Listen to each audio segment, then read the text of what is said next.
Nah, banyak sekali ketika kita membahas tentang gender tadi sudah kita bicarakan bagaimana menurut masyarakat Jawa, bagaimana menurut masyarakat Padang yang memang berbeda antara patrilineal dan matrilineal begitu, patriarki dan matriarki, maka kita juga akan melihat kalau begitu gender ini menjadi bahasan di multikultur. Kenapa? Karena masih banyak diskriminasi gender, ya. Masih banyak diskriminasi gender yang itu pangkalnya dari pemahaman konsep gender yang salah. Begitu. Kadang-kadang konsep gender itu ditarik ke dunia nyata, ke dunia sosial yang itu stereotip itu ditempatkan pada sosok laki-laki dan perempuan yang belum tentu benar. Nah, misalnya kita akan melihat misalnya kalau kita berbicara tentang konsep gender itu kita ke pengertiannya begitu ya, coba kita akan lihat di bagaimana definisi konsep gender dan sebagainya. Kita akan sebelum membahas itu mari kita akan lihat bahwa yang namanya masyarakat majemuk menuju masyarakat multikultur gitu, ini ada beberapa hal yang perlu kita perhatikan begitu ya, yang sering saya katakan bahwa masyarakat multikultur itu diperjuangkan berdasarkan berdasarkan demokrasi dan sebagainya. Maka kalau kita lihat begitu, kalau kita lihat tentang masyarakat majemuk, masyarakat multikultur yang kemarin sudah kita bicarakan, mungkin Bu Asma juga sudah memberikan, yang multikultur itu adalah dibangun dari demokrasi, multikulturalisme adalah aliran atau ideologi yang mengagungkan perbedaan dan kesederajatan dari mereka menyadari bahwa berbeda tetapi sederajat begitu. Baik perbedaan individual maupun perbedaan kelompok dilihat sebagai perbedaan budaya. Kesederajatan terutama ditekankan pada perbedaan-perbedaan askriptif. Askriptif itu yang otomatis kita dapatkan ya. Laki-laki dan perempuan itu otomatis dapat jenis kelamin tidak bisa milih. Nah, ini kita menghargai perbedaan itu. Seperti misalnya perbedaan suku bangsa, kita lahir sebagai orang Jawa nggak bisa milih. Kita mempunyai kebudayaan Jawa tidak bisa milih karena kita lahir sebagai keturunan Jawa, itu nggak bisa milih. Orang tua kita orang Jawa, kita lahir saya nggak mau jadi orang Jawa, saya mau lahir sebagai keturunan yang lain, nggak bisa karena memang kita orang tuanya adalah kulturnya Jawa atau asli Jawa gitu ya. Nah, kemudian ciri-ciri fisik, ras, keyakinan, keagamaan, gender dan umur. Nah, ini perbedaan yang askriptif, yang artinya itu kita nggak bisa milih gitu. Kita punya ras yang rambutnya keriting, kita keturunan itu misalnya keturunan teman-teman dari Papua ya mereka memang punya rambut keriting, kulit yang agak eksotis, yang gelap eksotis itu nggak bisa milih. Kita mau pingin seperti itu juga nggak bisa karena orang tua kita rasnya tidak seperti itu gitu ya. Nah oleh sebab itu perbedaan askriptif itulah yang diakui dan diyakini bahwa itu kita hargai gitu, perbedaan-perbedaan seperti itu kita hargai. Nah, namun perbedaan-perbedaan itu harus dipandang sederajat. Ya betul, memang kamu orang Jawa cirinya seperti ini, orang Papua seperti ini, orang Minang begini, tapi kita sama-sama sebagai bangsa Indonesia yang sederajat. Nah, itu sebetulnya multikultur seperti itu. Menghargai perbedaan dalam kesederajatan, itu multikultur. Demikian pula tentang jenis kelamin. Jenis kelamin itu kita nggak bisa milih ya, nggak bisa milih. Bahkan menolak juga nggak bisa. Kita sudah askriptif menerima itu secara otomatis. Maka kita menghargai ya memang laki-laki perempuan berbeda secara fisik gitu, secara fisik berbeda, tapi kita sama-sama sebagai makhluk Tuhan, sama-sama sebagai umat ciptaan Tuhan yang mempunyai hak dan kewajiban yang sama. Yang beda kita hanya fisiknya. Nah, ini harus dipahami. Nah, kalau masyarakat multikultur bisa memahami seperti itu, maka tidak ada lagi perbedaan-perbedaan yang mendiskriminasi. Nah, sayangnya diskriminasi berbasis gender itu juga masih ada sekarang ini, begitu. Nah, kalau menurut Millet misalnya, multikulturalisme itu tidak hanya memperjuangkan memperjuangkan perbedaan atau tidak hanya memperjuangkan kesetaraan suku bangsa, ras, gender, agama, adat, tapi juga memperjuangkan orang-orang tertindas. Nah ini, jadi kalau menurut Wilet bahkan lebih luas lagi, tidak hanya memperjuangkan suku, ras, agama, adat agar itu sederajat, agar itu sama, tidak diskriminasi, tidak ada diskriminasi gender dan lain-lain, tapi dia juga memperjuangkan kelas sosial yang tertindas. Nah, jadi kalau kita sedang berjuang untuk kelas sosial yang tertindas, menurut Wilet itu kita juga sedang memperjuangkan masyarakat multikultur, begitu. Dengan kata lain, multikulturalisme adalah sebuah perjuangan ideologi dan politik, betul. Jadi harus ada kebijakan politik. Memperjuangkan persamaan, menghapuskan diskriminasi, itu harus ada kebijakan politik.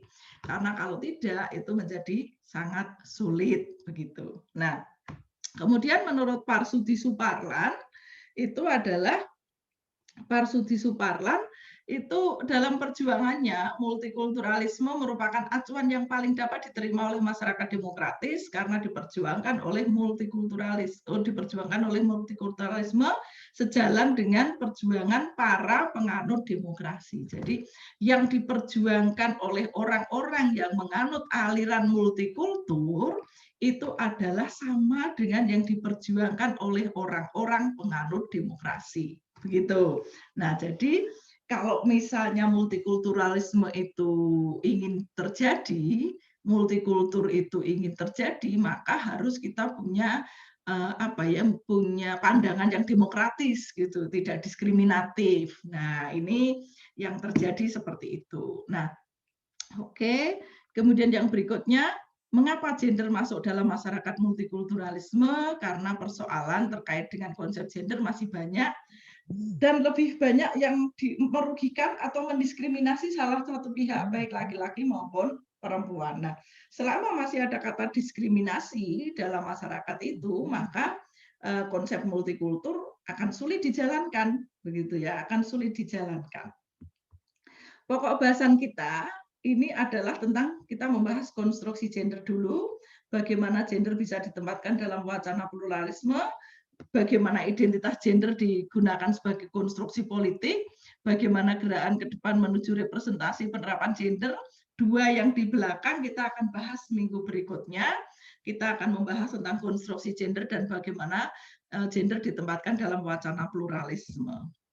Nah, konstruksi gender tadi Anda sudah tahu ya, ternyata ada pemahaman tentang gendernya sudah oke, sudah betul, bahwa gender itu adalah suatu sifat yang melekat pada laki-laki dan perempuan karena dikonstruksikan secara sosial dan kultural, artinya dibentuk oleh masyarakat secara budaya.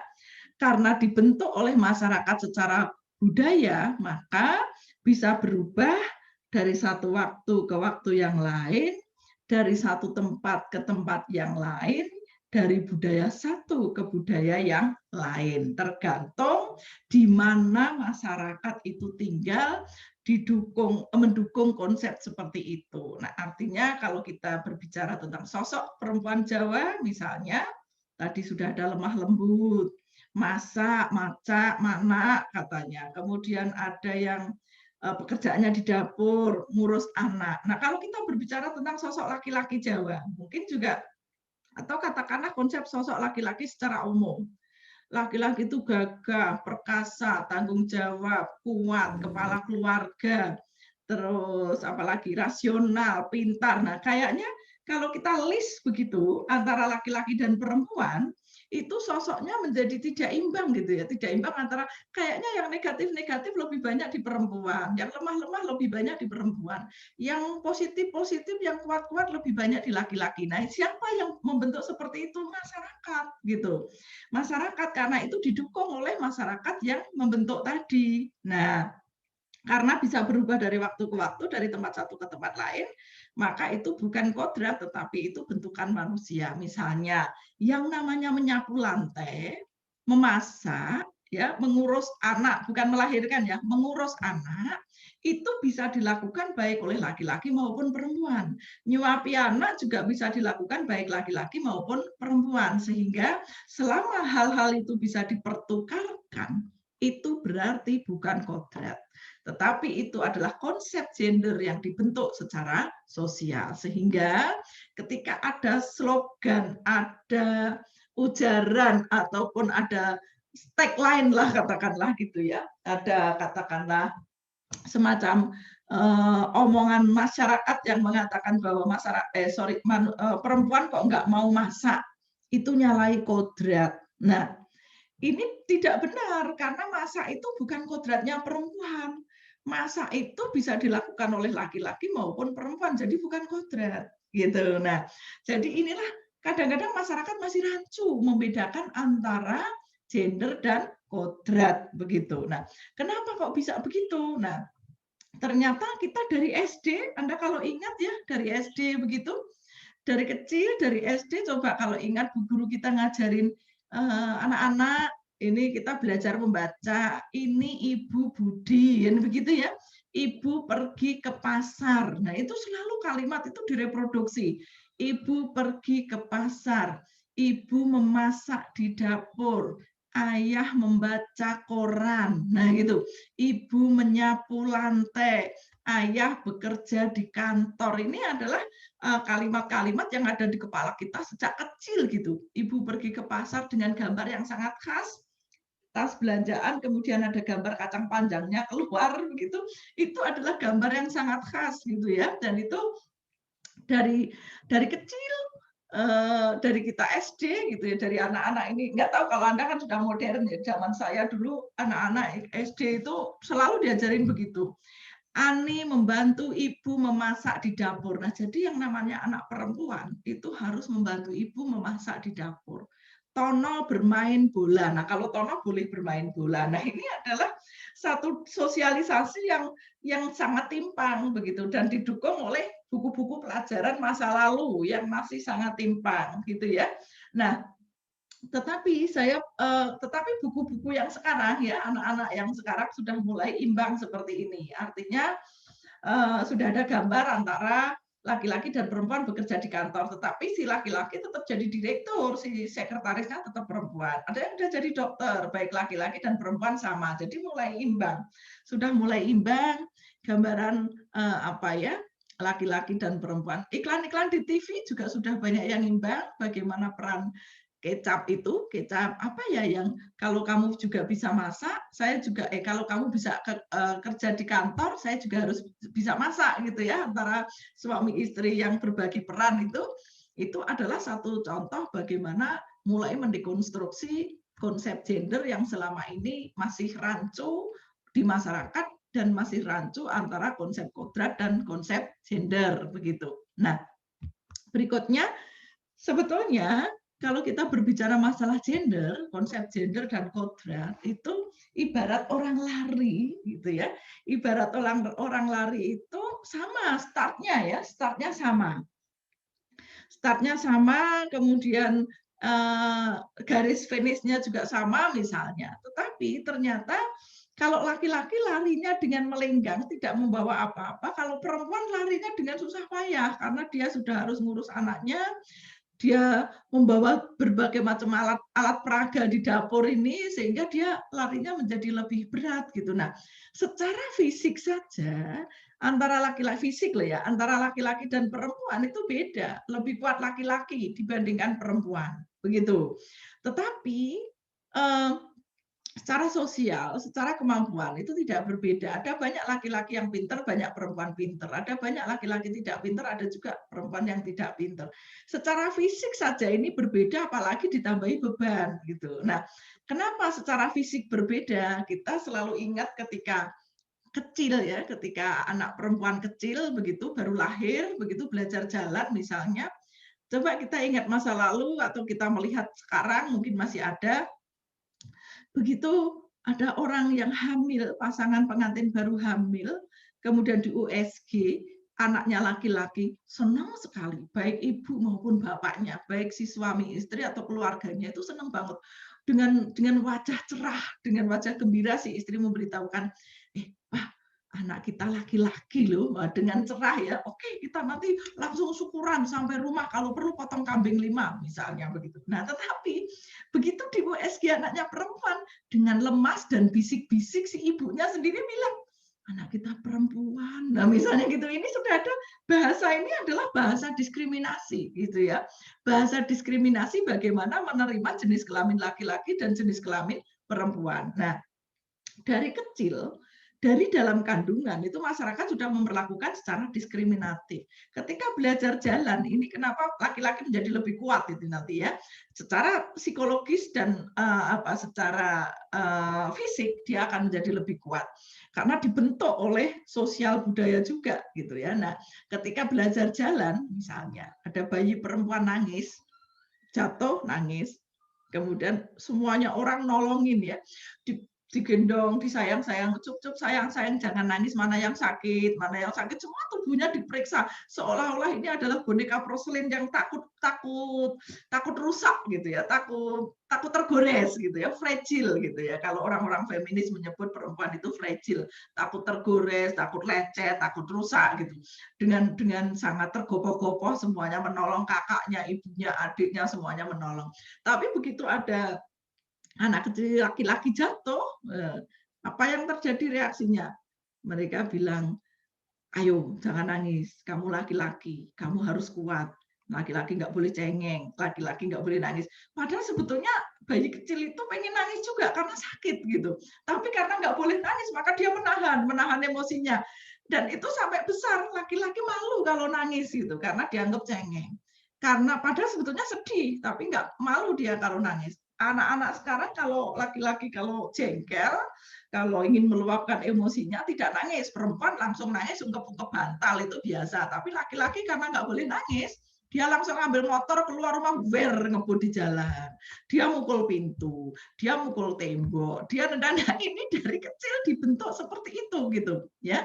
Si perempuan nangis ungkep-ungkep bantal itu tidak membentuk fisiknya, tetapi si laki-laki karena tidak boleh nangis ya dia mengerjakan sesuatu fisiknya itu yang digunakan. Nah, ini adalah secara psikologis membentuk bahwa fisik laki-laki akhirnya memang secara kodrati juga ditakdirkan lebih kuat. Tulang laki-laki juga ditakdirkan memang lebih kuat. Kenapa perempuan lebih rapuh apalagi setelah punya anak? Memang kan fisiknya perempuan menjadi lebih rapuh setelah punya anak juga.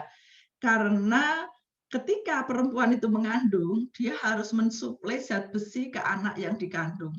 Yang disuplai ke anak itu menggerogoti tulang dan giginya si perempuan. Jadi ketika perempuan melahirkan anak, berarti dia harus membentuk tulangnya, membentuk giginya, nah itu menggerogoti, maka menggerogoti tulang-tulang ibu, sehingga osteoporosis itu banyak diderita oleh perempuan, lebih dari 50% ya, lebih dari 50% diderita oleh perempuan. Laki-laki jarang banget, nggak ada, mungkin 25%-nya nggak ada yang menderita osteoporosis. Osteoporosis pasti diderita oleh perempuan karena tulangnya diberikan kepada anaknya, zat-zat besinya diberikan kepada anaknya. Maka Anda kalau sama ibu jangan macam-macam ya sampai seperti itu. Ini pelajaran yang sangat berharga bagi kita yang menyadarkan kita betapa bahwa seorang ibu itu berjuang untuk kehidupan anak dari dalam kandungan, tidak hanya setelah lahir begitu. Nah, setelah besar, setelah lahir pun ibu berjuang untuk anaknya itu juga macam-macam. Aditya misalnya, sorry ya Dit, kamu tak jadikan contoh. Aditya itu misalnya, Bu, aku pengen beli motor yang baru itu, Bu. Model baru apa sih? Model baru itu misalnya apa sih? Honda Max yang saingannya Yamaha yang baru itu, Bu. Tapi saya bilang, Bapak katanya nggak punya uang. Bapak marah-marah. Nah, ibunya dengan lembut akan bilang, yo wis le, meneng wae, diam saja. Sekarang nanti tak belikan sama ibu. Ibu punya tabungan. Nah, ini coba bayangkan seorang ibu akan rela menabung, rela tidak makan enak demi anak-anaknya itu bisa seperti itu. Kalau makan enak, pertama yang dikasih, oh ini untuk Bapak, jangan diapa-apain. Setelah itu untuk anaknya dulu. Semuanya setelah Bapak dan anak ibunya nggak kebagian, nggak apa-apa. Ngoret-ngoreti juga nggak apa-apa. Yang tersisa-sisa juga nggak apa-apa. Ini seorang ibu. Ya, nah konsep-konsep seperti ini yang membuat memang tumbuhnya perempuan dan laki-laki dalam konsep sosial yang berbeda gitu. Nah, ini yang membuat si laki-laki tambah kuat, si laki-laki tambah sehat, si perempuan harus melahirkan, banyak kehilangan darah, sudah membentuk tulang anaknya menjadi tidak sehat. Nah, ini adalah kenapa angka kematian ibu di Indonesia tinggi. Itu sebabnya antara lain seperti itu. Nah, baik. Nah, di negara lain gitu ya, di Thailand misalnya, di Burma, itu juga sama aja, si laki-laki itu juga banyak ngobrol sama laki-laki, sementara si perempuan ini pekerjaannya baik mengurus anaknya maupun mengurus ternaknya segala macam itu semuanya diserahkan kepada perempuan. Juga sama di negara-negara Asia hampir sama seperti itu, apalagi India ya, India dengan budayanya yang anak perempuan itu seperti tidak berharga ya kalau di India. Kemudian ada kalau harus di India banyak yang menikah tidak sesuai kasta, itu juga sulit untuk menikah dan sebagainya. Ini terjadi diskriminasi di sana. Nah, tapi apakah juga seperti ini? Tentu juga saya tidak setuju juga gitu ya, karena konsep gender itu bukan membalik peran, bukan. Tapi konsep gender ini yang perlu kita bangun adalah kesetaraan. Kesetaraan itu artinya ya bukan berarti kalau laki-laki manjat kelapa, perempuan harus manjat kelapa, bukan gitu ya. Itu namanya sama rata sama rasa. Setara itu bukan sama rata sama rasa. Setara itu imbang, tetapi belum tentu sama. Misal, pekerjaan laki-laki sebagai supir truk sehari semalam itu setara dengan pekerjaan perempuan di rumah tangga dari jam sekian sampai jam sekian. Itu namanya setara, tapi bisa berbeda wujudnya. Gitu. Nah, jadi setara itu bukan sama rata sama rasa, apalagi dibalik seperti ini. Tentu itu bukan ajaran dari konsep gender begitu. Nah, apalagi seperti ini, tentu juga bukan dari bagian dari konsep gender, begitu ya. Nah, sekali lagi yang namanya setara itu bukan sama rata, sama rasa, bukan. Yang namanya setara itu ya imbang, tetapi tidak harus sama. Gitu. Nah, misalnya laki-laki bekerja di kantor dari pukul 7 sampai pukul 4 sore. Pekerjaan itu setara bebannya dengan pekerjaan perempuan di rumah tangga dari jam sekian sampai jam sekian. Sama-sama bekerja, yang satu di kantor, yang satu di rumah. Itu kita harus menghargai bahwa itu pekerjaan yang setara. Begitu. Nah, jangan diremehkan bahwa kamu kan di rumah, nggak kerja, nggak capek. Jangan dikira. Ibu rumah tangga tuh capek loh. Lari dari depan sampai belakang, keliling rumah, itu kalau diukur jalan terus sampai dari jam bahkan dari sejak sebelum matahari terbit ya, dari sebelum matahari terbit sampai mata suami terbenam itu kerjaannya nggak berhenti-berhenti. Itu kalau diukur jalan berapa kilo itu. Nah, jangan diremehkan ibu rumah tangga. Nah, ini maka mari kita bangun bahwa kesetaraan itu bukan sama rata sama rasa. Kalau laki-laki bekerja di kantor, perempuan juga harus kerja di kantor. Nggak ada yang mengharuskan seperti itu. Tetapi yang perlu kita pahami adalah ada kesetaraan bahwa tugas laki-laki dan perempuan, pekerjaan laki-laki dan perempuan itu setara, tapi bukan sama rata sama rasa, begitu. Nah, kadang-kadang konsep gender itu dilarikan kepada dogma-dogma agama. Ya, kadang-kadang dilarikan pada dogma-dogma agama, misalnya tentang hadis. Kalau saya ini menganut Islam ya, tentang hadis, tentang ayat-ayat suci Al-Quran.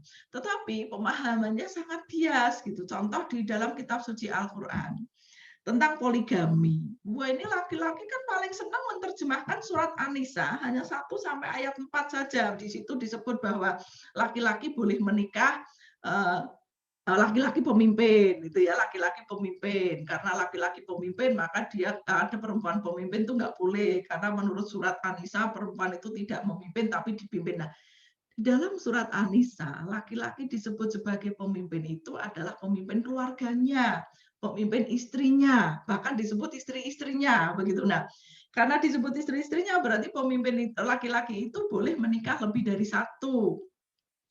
1, 1, 2, 2, 3, 3, 4, 4, bahkan ada yang menyebut 1, 1 berarti 2, 2, 2 berarti 4, 3, 3 berarti 6, 4, 4 berarti 8. Nah, jadi ada yang menerjemahkan juga seperti itu.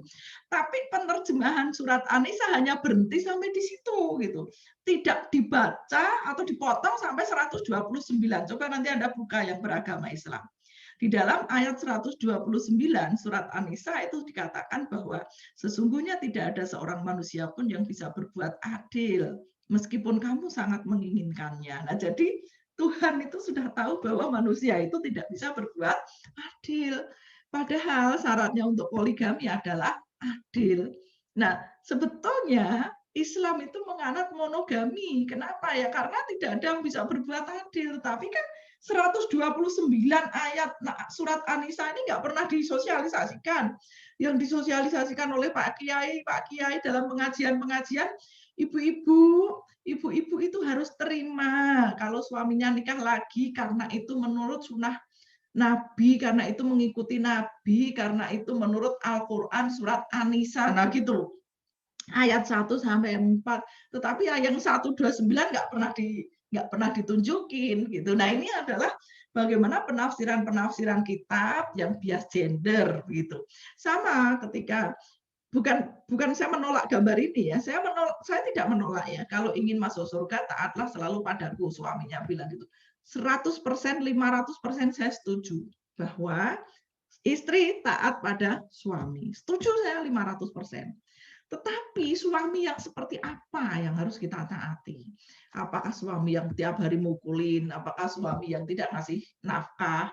Apakah suami yang tidak peduli terhadap anak istrinya? Apa itu yang harus kita taati? Nah, ini perlu diskursus ya, perlu diskursus yang benar gitu tentang sosok suami begitu. Nah, demikian pula ini, pokoknya jangan sekali-sekali keluar rumah tanpa izin saya. Setuju saya, istri keluar rumah harus izin suami, setuju. Tetapi suami kalau keluar rumah juga harus izin istrinya, gitu.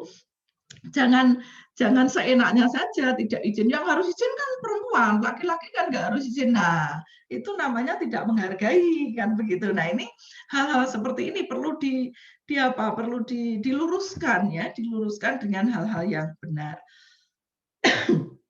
Maaf. Nah, kemudian kalau kita berbicara tentang kodrat gitu. Apa bedanya dengan gender? Kalau kodrat itu adalah perbedaan biologis antara laki-laki dan perempuan. Ketentuan dari Allah yang manusia tidak bisa merubahnya. Tidak bisa dipertukarkan antara laki-laki dan perempuan. Misalnya, kalau kita berbicara tentang kodrat memang berbeda. Apa yang dimiliki laki-laki dan apa yang dimiliki perempuan itu tidak bisa dipertukarkan. Kita mau tukeran, mbok saya mau jadi laki-laki aja lah, nggak usah punya rahim. Rahim dibuang gampang, ya. Rahim dibuang gampang. Tapi tidak ada dokter yang bisa menjadikan laki-laki menjadi perempuan karena tidak ada dokter yang bisa membuat rahim di dalam perutnya laki-laki. Tidak ada manusia bisa menciptakan indung telur di dalam perutnya rahimnya laki-laki. Laki-laki nggak punya rahim. Untuk ditanam ke sana nggak bisa gitu. Nggak tahu kalau nanti perkembangan kedokteran berapa puluh tahun ke depan, saya nggak tahu. Tapi sekarang belum ada dokter yang bisa menjadikan sosok laki-laki ini perempuan seutuhnya, nggak bisa. Mohon maaf, misalnya ada orang-orang yang transgender, yang laki-laki tapi berubah menjadi sosok perempuan, itu dia sebetulnya secara kodrat tetap laki-laki karena dia tidak punya indung telur, tidak punya rahim, tidak bisa menyusui, kan? Ini adalah kodratnya dia gitu. Soal fisik bisa dibentuk, bisa disuntik silikon, bisa dioperasi plastik. Tetapi dokter nggak bisa bikin rahim di dalam perutnya laki-laki tadi, nggak bisa gitu. Membuat indung telur di sana juga nggak bisa. Nah, ini yang namanya kodrat yang tidak bisa dipertukarkan. Nah, sayangnya pemahaman tentang gender dan kodrat itu masih rancu gitu ya, masih rancu, sosialisasinya masih rancu, sehingga ideologinya juga rancu begitu. Nah, perbedaan gender dan kodrat itu adalah kalau gender itu adalah buatan manusia, tidak bersifat kodrat artinya bisa berubah, dapat ditukar tergantung masyarakat dan budaya setempat. Tapi kalau kodrat, karena ini ciptaan Tuhan, bersifat alamiah atau kodrati, tidak dapat berubah, berlaku sepanjang zaman, dimanapun, kapan saja ya, tidak dapat ditukar. Nah, ini adalah perbedaan gender dan kodrat begitu. Nah, kemudian yang berikutnya, kenapa kita kok menjadi pemahaman kita tentang gender itu menjadi begitu timpang gitu? Karena ya ini Rosama Inggit baru masuk sekarang, Mbak, tolong tidak diadmit ya. Nah, Kemudian kita lihat bahwa gender dan kodrat itu kenapa ya, karena bagaimana pemahaman tentang gender ini menjadi menjadi begitu kuat dan timpang karena media sosialisasinya, ya, media sosialisasinya banyak sekali dikuatkan oleh lembaga, institusi, kantor, organisasi, sekolah, lembaga agama, ya, keluarga, tetangga, masyarakat, komunitas, sistem pembelajaran, sistem kerja. Kadang-kadang ada pekerjaan untuk perempuan tidak boleh karena itu tidak cocok untuk perempuan, karena perempuan itu tidak kuat misalnya dan sebagainya. Nah, ini ada sosialisasi yang timpang di sini melalui media massa, film, sinetron, media sosial, ini semuanya membentuk bagaimana perempuan masih menjadi objek di dalam film, di dalam sinetron, di dalam media sosial, ya. Dan masyarakat senang ketika di media sosial diekspos tentang perempuan-perempuan yang eksotis, diekspos tentang hal-hal yang terkait berbau dengan fisik perempuan. Karena apa ya? Memang masyarakatnya patriarki gitu ya. Masyarakat budayanya masih patriarki, masih timpang, sehingga kalau ketika perempuan itu kemarin di koran yang kita mengundang Mbak Burita itu juga dikatakan bahwa koran terpaksa harus memenuhi selera pasar gitu, karena selera pasarnya seperti itu ya kadang-kadang koran tidak bisa adil gender, kadang-kadang masih diskriminatif karena memang memenuhi selera pasar. Nah, dengan demikian kita masih bisa menarik kesimpulan bahwa selera pasar kita adalah selera pasar yang sangat timpang begitu. Nah, negara, relasi kuasa, institusi pembina, agama, keyakinan, ini semuanya berpengaruh ya, berpengaruh kepada kita bagaimana media sosialisasi gender itu berjalan, berlaku karena memang ada hal-hal yang seperti ini yang membuat kita masih timpang sosialisasinya. Nah, tahapan ideologi gender, konsep gender yang masih rancu dengan konsep kodrat dan terjadi masih secara umum tadi, jika ada pergeseran mungkin tidak seberapa dan masih banyak kendala. Hal ini disadari karena konsep gender itu masih banyak merugikan perempuan dan menjadi ideologi yang sulit berubah karena prosesnya adalah dari sosialisasi dalam keluarga, internalisasi dalam keluarga, internalisasi nilai-nilai ya keluarga, saudara, sekolah, kemudian penanaman nilai-nilai individu dalam keluarga itu begitu kuatnya sehingga menjadi pembudayaan, menjadi enkulturasi, nilai-nilai individu akhirnya menjadi budaya dalam masyarakat, menjadi enkulturasi karena sudah tertanam mendarah daging maka dia menjadi ideologi, keyakinan nilai-nilai individu dalam masyarakat yang ternyata itu adalah banyak yang timpang. Nah, ini adalah proses-proses sosialisasi.